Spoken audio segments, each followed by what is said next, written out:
investigation of COVID origins has been going on for several years.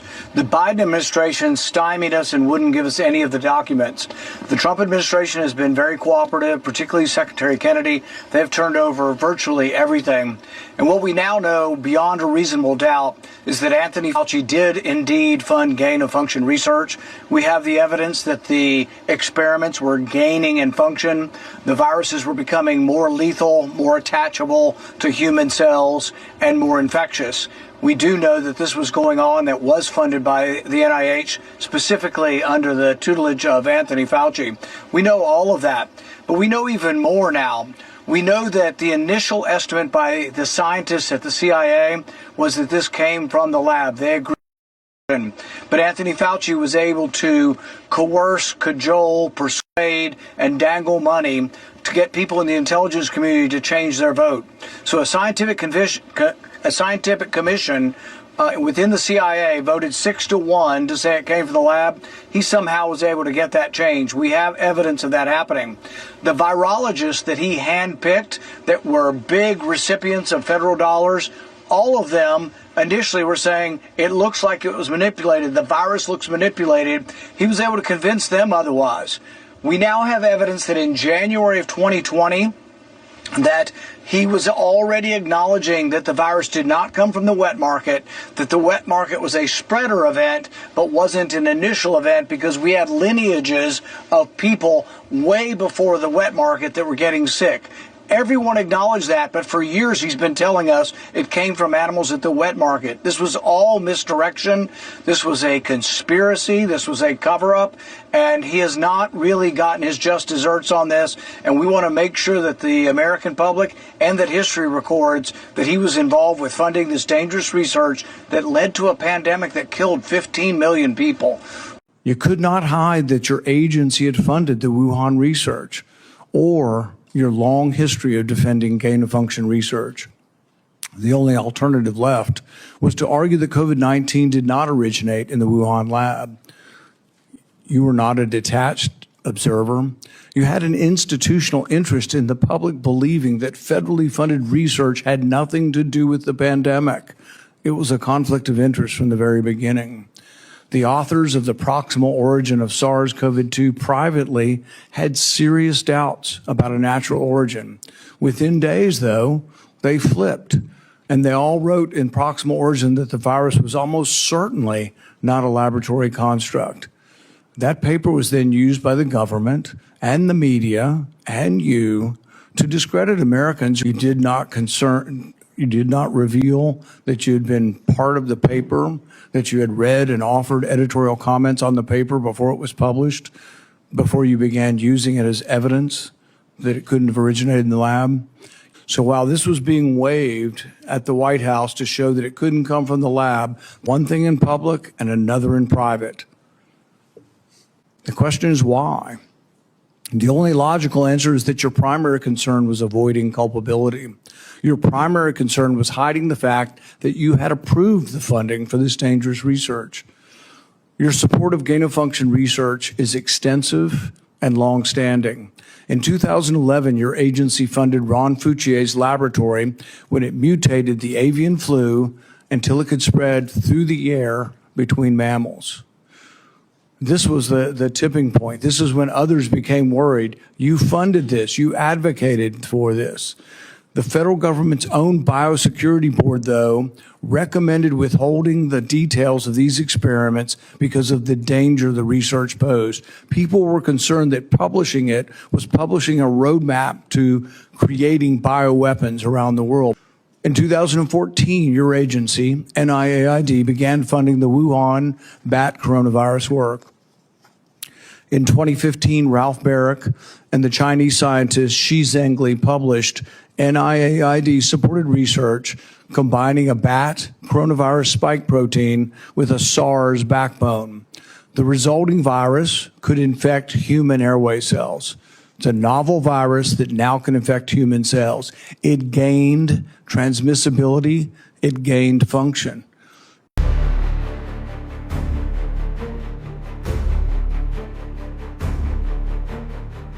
I've got the studies right here. There was a website that was tracking the the random controlled studies. Here they are, showing 60, 70% efficacy of ivermectin. The same day you say there's no evidence, there was all kinds of evidence. Loved ones had to go to hospitals, had to sue hospitals. Just, would you try it? So I would want to know, to what extent were you involved in sabotaging hydroxychloroquine, ivermectin, and did you do that because you knew the only way you get an emergency use authorization for these drugs, these experimental gene therapy, was if there was no effective treatment, you couldn't get the emergency use authorization. So is that why you helped sabotage these cheap generic drugs in favor of remdesivir, which, by the way, nurses, are you aware of the fact that nurses called it "run, death is near"? On the advice of counsel, I respectfully decline to answer based upon my rights under the Fifth Amendment.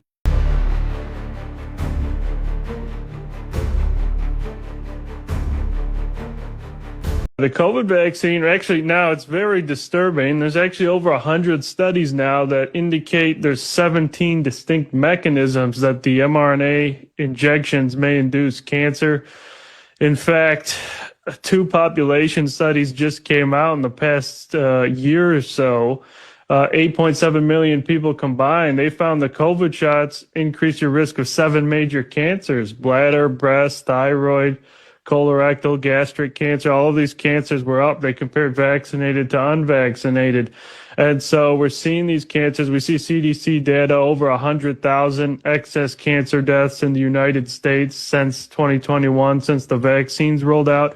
So it's a very concerning situation. Do you have any doubt in your mind that the COVID injection caused some deaths? The best data are autopsies. So in the largest autopsy series published to date, I know because I'm the senior author, of all the deaths we examined, and we re-reviewed them. We had an adjudication committee. We had ways of arbitration deciding on did the vaccine cause death. The answer is, of these cases that came in for autopsy after vaccination, 73.9% of individuals, it was determined that the vaccine was the cause of death. First author is Hosher and colleagues, who's sitting right behind me.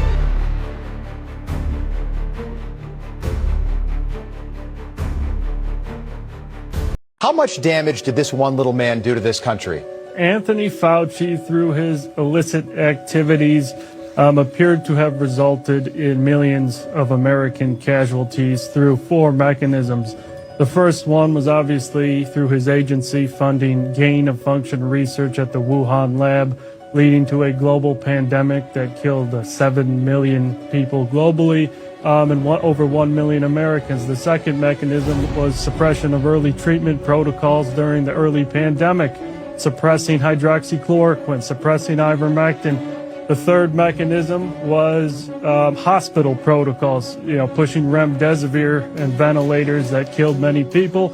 And the last mechanism was pushing hard vaccine mandates, experimental mRNA injection mandates that we now have millions of adverse event reports in the vaccine adverse event reporting system: deaths, disabilities, and severe injuries. We got 4 days left. We need justice, right? We need justice. Yeah. We all want to see it, and he's the top man that we have verified evidence that he indeed committed various crimes.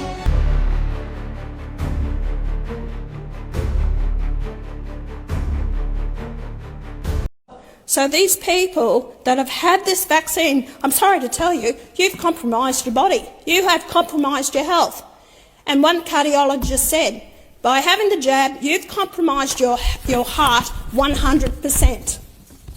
So this is what the government has done to you. This is what the bureaucrats have done to you. You led like sheep to the slaughter. You were led like sheep to the slaughter over having this vaccination against your will. If you wanted to have the vaccine, that was your choice. But when people were forced and they lost their jobs because they had to have the vaccine, that's what I'm angry about. That's what needs to be exposed here. People's liberty and their rights were stripped from them. I said at the beginning of the vaccine rollout that I would not put that shit into my body. So did many other Australians. But they had no choice. It turns out they were definitely onto something. Refusing the mandates may have saved their life. It's numerous health issues. I'm pulled up usually all the time that people now have health issues. They had the vaccine. I said, don't have any more. An inquiry that we had, that One Nation got up and had Pfizer and Moderna there, who said, oh no, no one was forced. What a load of rubbish. And why did the government indemnify these pharmaceutical companies? Why were they indemnified? Here we were giving vaccination to people that wasn't tried, tested and proven. I keep saying that. It was only about 10 months prior to that. Any vaccinations that are given to people usually goes through a period of 8, maybe 10, 18 years that needs to be properly tested. And yet this was not properly tested. A batch of this stuff actually killed people. I am going to keep going on and on and on about this until I'm a pain in your backside, which I don't care. Until the people get answers and the people get a Royal Commission into this. I may not have the balance of power this time around, but I hope that people vote for One Nation in the next election, that we get the balance of power, because we will use that balance of power to force a Royal Commission for the people to have their say. この自己増殖する遺伝子製剤がこれから10月1日から始まろうとしているこの定期接種化、それの差し止め、しっかりと求めていきたいと思いますし、この多大な被害を出しているこれまでも mRNA ワクチンの被害者の救済と徹底した調査、検証、これをしっかり行わなければなりません。そういったことをこの総理大臣、そして厚生労働省に要求していきたいと思っています。それでは次に、今日は小島先生、名古屋大学の名誉教授の小島先生からも今日お話を。プリコンをこれで、ね、日本に導入する、基本的にはそのコンセプトは、この3年間、打ったメッセンジャー RNA ワクチンが有効だということで導入するわけですね。ただ、有効ということなんだけど、政府、あるいは推進する人たちは、感染予防効果があるから、重症化あるいは死亡を防ぐからというんですが、これたちから見たらそこまではっきりしたエビデンスがないんですね。一番顕著なのはこの80歳代の代々見てください。これ未接種者に比べて2回接種すると5倍死亡率が高いんですね。だからあくまでもワクチンを打つのは死亡率がやさみなんですが、かえってワクチンを打ったら5倍死亡率が高かったんですね。そういう意味でイギリスのデータも日本のデータもこう解析してみると、ワクチンに重症化あるいは死亡予防効果がないんですね。その薬事審議会の例えばメンバー、去年の11月の時点で見ただけでも16人中3人に1人が製薬会社として懸念しています。それで今回パッと見てこれ遺伝子治療ということがすぐ分かりましたので、ワクチンは遺伝子療製剤であっても、ファイザーも最初からもう自分たちは遺伝子療製剤を開発したと、それで世界の日本もアメリカの方もみんなそれに従った形でワクチンという名前のもとで遺伝子療製剤、その毒という認識がどこまであるか、あるいは皆さん毒ですね、虐殺をしたんですね。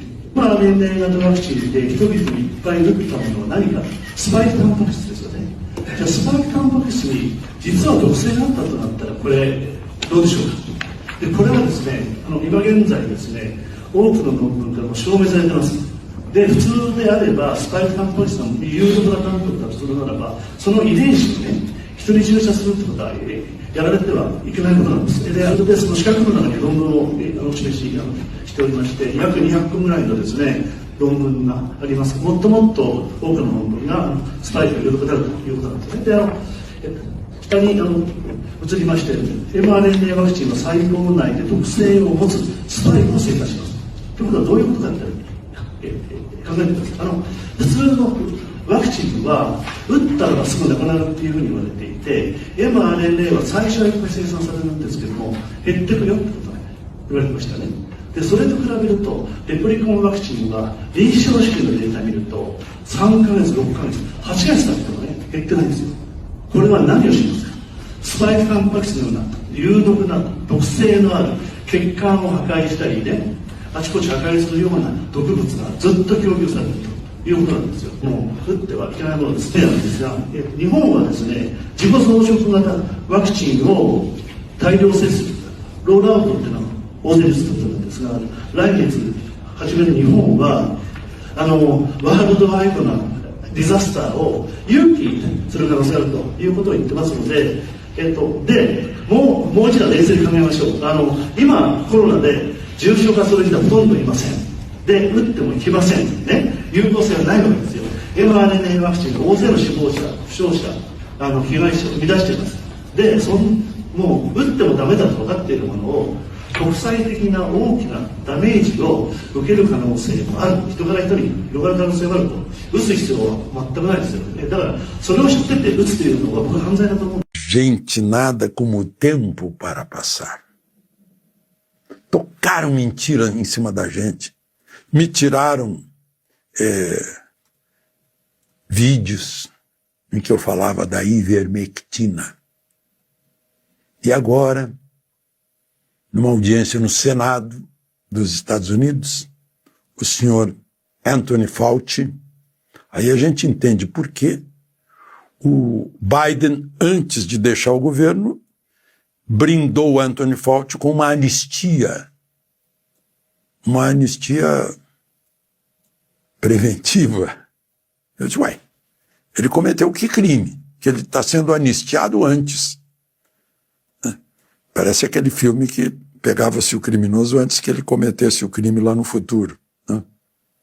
Uau! Ele ficou silente o tempo todo, alegando a quinta emenda, o direito de ficar em silêncio para não se comprometer. Aqui no Brasil está lá na Constituição que ninguém pode produzir prova contra si mesmo. É o que ele está fazendo lá no Senado. E aí mostraram todas as informações que ele já tinha sobre a ivermectina ser eficaz contra a Covid. Mas ele preferiu, vamos tocar a terapia genética e deixar as pessoas serem entubadas, hospitalizadas, quando não precisava de nada disso. E aqui no Brasil tivemos todos esses papagaios do Fauci repetindo tudo que ele dizia lá. Inclusive no jornalismo. Que vergonha! Que vergonha! Não é só vergonha, não. Porque disso resultou muita morte. Meu Deus. Eu acho uma coisa dessas imperdoável. Fica difícil de entender. Porque foi cegueira política, ideológica. Não foi para salvar vidas. Foi para atrapalhar o governo de então, que acabou passando pela pandemia. A tentativa era de destruir, mas o governo sobreviveu. De Brasília, Alexandre Garcia.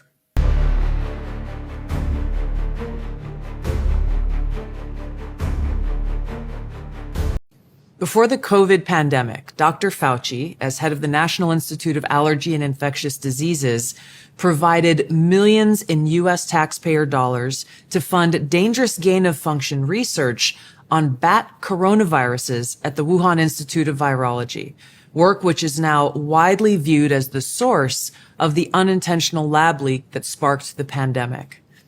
Now, in support of President Trump's maximum transparency mandate, today, on my final day as Director of National Intelligence, I'm releasing never-before-seen communications and documents that expose exactly how Fauci worked with politicized career leadership in the intelligence community to suppress the truth about his actions, the virus's lab leak origins, and his role in directing U.S. funding for this dangerous research that caused immeasurable harm and countless lost lives. Now, these documents expose Fauci's direct role in influencing and manipulating IC assessments on COVID-19 and how Fauci lied to Congress in 2024 When under oath, he denied knowledge of or participation in discussions with intelligence officials about viral research. We also received testimony from multiple intelligence community whistleblowers who reported retaliation for challenging the intelligence community's manipulation of intelligence on the virus's origins, once again revealing a clear pattern of suppressing dissent, silencing critics, and burying the truth. Dr. Fauci's close relationships with the intelligence community enabled him to assume three key roles that shield him from scrutiny. First, Dr. Fauci funded dangerous gain-of-function coronavirus research linked to big pharma and their pursuit of universal vaccines worth trillions of dollars. Second, Dr. Fauci was the behind-the-scenes advisor who, alongside his hand-picked so-called experts, pushed the intelligence community to endorse a natural animal origin to hide his dangerous gain-of-function research that he funded using taxpayer dollars, all of this in a deliberate attempt to cover up the truth and shift the blame and attention away from Fauci's own actions. Third, Dr. Fauci became the nation's pandemic pundit, and he publicly pushed lies, disinformation, and censorship using every platform available. Now, according to hundreds of reviewed emails, which are included in this release, the intelligence community almost always incorporated Fauci's recommendations. He promoted a fraudulent paper whose publication he helped prompt as legitimate information for intelligence community consideration. Senior analysts praised Dr. Fauci not as a policymaker, but as what they called an unbiased guide to the real coronavirus experts, while deliberately ignoring experts who might dissent from Fauci's narratives. Now, Fauci didn't stop there. He blatantly lied to Congress under oath during his 2024 testimony to the House Select Subcommittee on the Coronavirus Pandemic, denying that he ever spoke to any intelligence agency about COVID. Now, the correspondence I'm releasing today directly contradicts his sworn testimony. Now, we received statements from multiple whistleblowers revealing that the intelligence analysts who dared to challenge Dr. Fauci's COVID origin conclusions faced threats of retaliation, marginalization, and many suffered career setbacks. For example, a contractor was terminated just days after coming forward to ODNI as a whistleblower. Another example, those who advocated for the lab leak hypothesis or expressed dissenting views were reminded by their managers that leadership would determine which analysts would be promoted and which would not. The message was clear: go along or be punished. Senior leaders also sought to undermine whistleblowers by removing anonymity, which is required in the whistleblower process, as they made their complaints, and also insisting that their managers or attorneys be present during ODNI meetings where these whistleblowers were coming forward with their testimony, obviously creating an atmosphere of intimidation. The COVID pandemic caused tremendous hardship and pain for millions of our fellow Americans and countless people around the world. Now, after years of lies and censorship and cover-ups, the American people deserve transparency, truth, and accountability. The tactics that were used to hide the truth are straight from the deep state playbook. Politicized self-serving leaders like Dr. Fauci covered up their own wrongdoing and abuses of power, manipulated intelligence, lied to Congress, and undermined a duly elected president by restricting his access to the vital facts he needed to keep the country safe. It's time you know the truth.